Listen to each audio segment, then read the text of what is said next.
Bonjour amis de la lecture et bienvenue dans ma bibliothèque. Je suis Babarette et aujourd'hui je vais vous parler des quelques lectures que j'ai faites depuis le début du confinement. Donc j'ai lu environ 10 livres, une dizaine de livres, depuis le début du confinement. Et là actuellement je vais vous en présenter 7. Alors 7 livres entre plaisir et déception. Voilà. Et je vais commencer du coup par les déceptions, par les livres que j'ai le moins aimés. Je commence en vous présentant celui que j'ai vraiment détesté à fond, Les infortunes de la vertu de Sade. Vraiment, je ne vois absolument pas l'intérêt de ce type de lecture. Je trouve qu'il y a une absence de style littéraire. C'est toujours la même chose. Alors, de quoi ça parle? Ça parle d'une jeune fille, Justine, qui est très vertueuse et qui va être punie chaque fois d'être vertueuse parce qu'elle va tomber sur un maître qui est un scélérat. Et ce maître ne va pas du tout apprécier d'avoir pour servante une femme vertueuse et il va le lui faire payer. Et c'est cyclique, ça revient à chaque fois. Donc ça se répète. Voilà, c'est toujours la même chose. Vous sentez que je viens de faire exactement ce que je reproche à ça, de savoir dire tout le temps la même chose. Et ben voilà. Il répète tout le temps le même schéma. Et du coup, ça n'a pas aucun intérêt, parce qu'on sait très bien comment ça va se passer. Hein, vraiment. C'est à part se dire, mais qui va bien inventer le prochain? Non, non, mais c'est bon, ça va. Et je me demande vraiment pourquoi on considère que Sade est un génie. Alors, un gêneur, je veux bien. Mais un génie, non. Alors, je veux bien qu'on se dise qu'effectivement, pour l'époque, il a un esprit très libertin. Et qu'on se dise, oui, pour l'époque, le fait d'oser mettre ça sur du papier, c'est faire peur de beaucoup de liberté d'esprit, admettons. Mais non, en fait, je vois pas trop en quoi le fait de raconter ses crimes dans un bouquin, parce qu'il y en a commis quelques-uns des crimes, je vois pas en quoi ça doit être glorifié. Si ce que je suis en train de dire vous fait penser à quelqu'un, je n'y peux rien. Mais non, non, non, je ne vois pas pourquoi on devrait glorifier Sade, qui est juste un esprit libertin. Il n'y a aucun style. Il ne fait que parler de fantasmes, de ces fantasmes assez dégueulasses et de certains des crimes qu'il a commis en faisant passer ça pour de la fiction, soit. Non, vraiment, je ne vois pas. Je vois pas ce qui justifie qu'on glorifie Sade encore aujourd'hui. Mais ça m'étonne pas, étant donné que bon, on se dit non, mais ça va, c'était une autre époque. Non, je ne dirais pas à qui je pense. Du tout. Vous avez saisi l'idée, je pense. Bref, donc les infortunes de la vertu, ça va dégager, hein, et je pense que les autres livres de Sade que j'ai aussi, parce que j'ai également lu Les 100 journées de Sodome, non, vraiment, ouais, il est très inventif, hein, je me passe bien de gens qui s'amusent qui trouvent ce genre de truc excitant. Hein, pas très envie de les fréquenter personnellement, mais bon. Alors, deuxième œuvre qui n'a strictement rien à voir, hormis le fait que ce soit une légère déception, mais là pour le coup la déception est légère. J'ai lu, hop, viens par là. J'ai lu Le petit garçon qui voulait être Mary Poppins. Regardez-moi cette magnifique couverture, si c'est pas super joli. Alors, c'est un roman très réconfortant, très agréable, assez émouvant. Cependant, je lui ferai le reproche il y a un petit mystère et on va le percer trop tôt. De quoi ça parle? Ça parle d'un petit garçon à qui on demande à l'école ce qu'il veut faire plus tard et il répond être Mary Poppins. Et donc son institutrice s'inquiète, mais pas pour les raisons que vous pensez. Euh, donc elle s'inquiète et elle va enquêter et va découvrir des choses. Mais voilà, je trouve ça dommage parce que je trouve qu'on comprend trop vite ce qui arrive réellement. C'est dit. Non, moi j'ai compris bien avant que le mystère soit percé à jour par les personnages. Euh, voilà, j'ai compris avant, ça m'a paru assez évident. Alors c'est peut-être voulu, hein, mais du coup je trouve ça dommage qu'on s'éternise un peu dessus en faisant croire que le mystère plane encore. J'ai pas eu du tout le sentiment que le mystère planait encore. Bon, cependant, c'est agréable, c'est réconfortant. Je pense que c'est plus jeunesse, peut-être de jeunes adolescents, préadolescents ou préadolescents, ça pourrait leur plaire, peut-être plus qu'à des adultes. Je dis ça pour le type de narration que c'est, hein. Euh, pour le fait que ce soit un peu trop facile à trouver à mon goût, c'est probablement parce que j'ai déjà une expérience de lectrice. Mais si vous avez envie de vous réconforter, vous faire du bien, celui-là il est pas mal.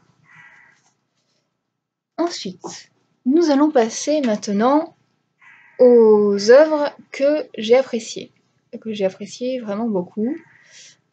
Alors, un instant. Alors, oui, je regardais ma liste pour savoir dans quel ordre je devais vous en parler. Alors, j'ai lu Les mystères de Larry Spem que j'ai pas par là, je sais plus où je l'ai mis. Les mystères de Larry Spem, c'est un roman jeunesse. Je mettrai le nom de l'autrice que j'ai oublié en barre d'informations. C'est une œuvre jeunesse. Et donc, de quoi ça parle? Il faut s'imaginer un monde où la Commune de Paris est victorieuse. Voilà, déjà, ça envoie pas mal du rêve. Et où les prolétaires, dont les bouchers, en grande partie, oui, ça fait mal à mon âme de végane, mais ça, c'est de la fiction, donc ça peut aller à peu près. Donc les prolétaires c'est eux qui ont le pouvoir, c'est eux qui sont glorifiés. Et on va suivre deux jeunes femmes prolétaires et un jeune orphelin qui n'est pas encore sur le marché du travail. D'ailleurs, les deux jeunes femmes et le jeune homme ne se rencontrent pas encore. Et ils n'en disent pas plus, mais le sang va avoir une importance particulière. Et oui, c'est très chouette comme lecture. Pour le coup, effectivement, c'est directement estampillé jeunesse, mais franchement, c'est tout à fait lisible par des adultes et j'ai beaucoup apprécié. Beaucoup apprécié. Ensuite, autre lecture, très différente encore. Où est-il?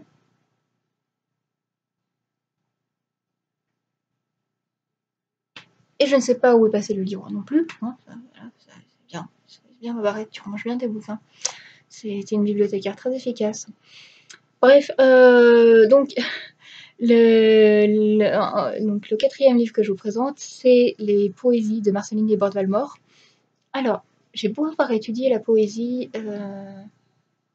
assez longuement, assez intensément, j'ai du mal à parler de poésie. Je ne sais pas trop comment on parle de poésie. Je crois savoir comment on parle d'un roman qui nous a plu, mais pour la poésie, je ne saurais pas trop vous dire. Je vous dirais juste que ça gagne à être lu, que c'est un scandale que Marceline Desbordes-Valmore ne soit pas plus connue que ça, qu'elle soit pas plus étudiée, qu'elle soit pas dans les manuels scolaires, à côté de Baudelaire. Ça devrait vraiment être le cas. Son œuvre est extrêmement belle et j'ai particulièrement aimé les poèmes sur la ville de Lyon. Et je suis un peu jalouse parce que je voulais en écrire moi aussi et je sens que je vais beaucoup complexer si je m'y mets. Mais ouais, c'est vraiment une très belle œuvre et si vous aimez la poésie ou si vous voulez découvrir la poésie, je vous recommande de lire du Marceline Desbordes-Valmore. Ensuite, cinquième lecture. C'est pas exactement dans l'ordre dans lequel je les ai lus forcément, hein, mais c'est l'ordre dans lequel je vous les présente de ce que j'ai le moins aimé à ce que j'ai préféré. Alors, encore une autre lecture, donc Notre-Dame du Nil de Scholastic Mukasonga, que j'avais évoqué hein, dans 2 vidéos précédentes. Alors, Notre-Dame du Nil, c'est un très très beau roman que j'ai lu d'une traite. Ouais, je l'ai lu d'une traite. Qui m'a beaucoup plu. Donc ça parle d'amitié entre jeunes filles de bonne famille qui sont dans un lycée d'élite. Alors il y a des jeunes filles de bonne famille, mais il y a aussi d'autres jeunes filles qui sont rentrées par des quotas, mais c'est pas pour autant qu'elles ont moins de mérite d'ailleurs, parce qu'elles ont réussi un examen d'entrée quand même. D'ailleurs, il y en a plus que le quota imposé, parce qu'elles ont réussi l'examen d'entrée.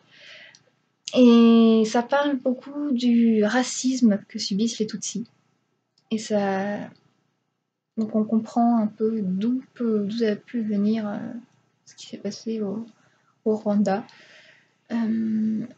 Ça montre les prémices de ce qui se passera. Et c'est très émouvant.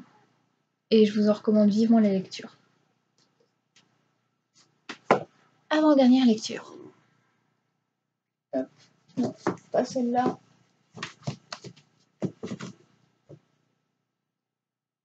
Celle-là. Pardon. Alors, j'ai lu La Tulipe Noire d'Alexandre Dumas. Et La Tulipe Noire d'Alexandre Dumas, c'est un roman magnifique. Donc, j'ai même préféré La Plume Noire aux Trois Mousquetaires. De quoi ça parle Ça raconte l'arrivée au pouvoir de Guillaume d'Orange, un roi hollandais, qui se fait en partie sur le massacre de 2 jeunes habitants de La Haye, qui sont accusés, ils sont lynchés par la population de La Haye, parce qu'ils sont accusés d'accointance avec le roi de France, en tout cas avec la France. Et on va suivre le neveu, non pas le neveu, le filleul de ces deux personnes qui ont été arrêtées. Arrêtées, puis lynchées, assassinées, voilà, charmant.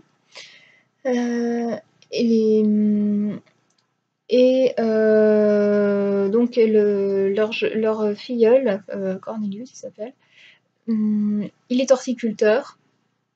Et ce qu'il veut faire, c'est gagner un concours d'horticulture pour faire la plus belle tulipe de la nation.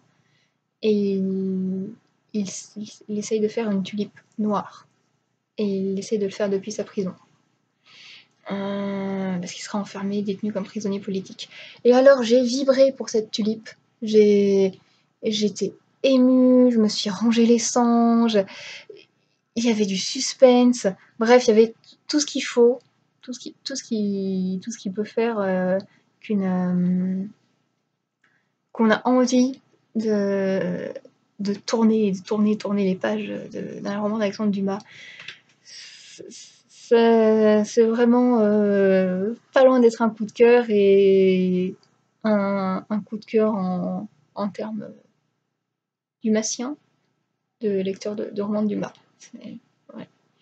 Je vous recommande si vous connaissez seulement Les Trois Mousquetaires, 20 ans après, ou la Reine Margot et la Dame de Montsoreau, qui sont très bien aussi d'ailleurs.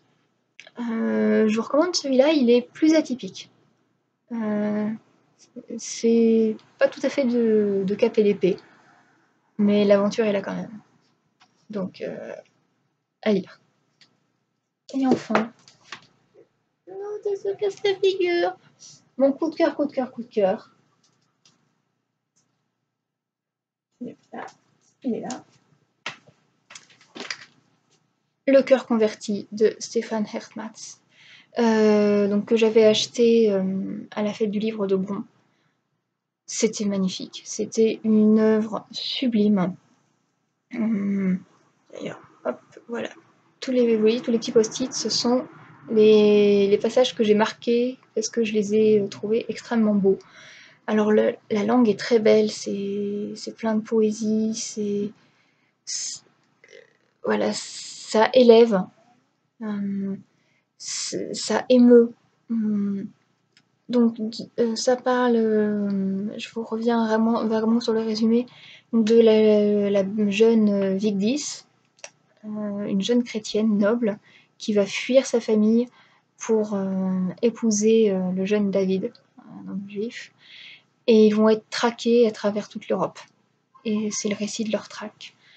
Et c'est triste, mais c'est beau, et qu'on voit il y a le narrateur qui explique de... Il y a le narrateur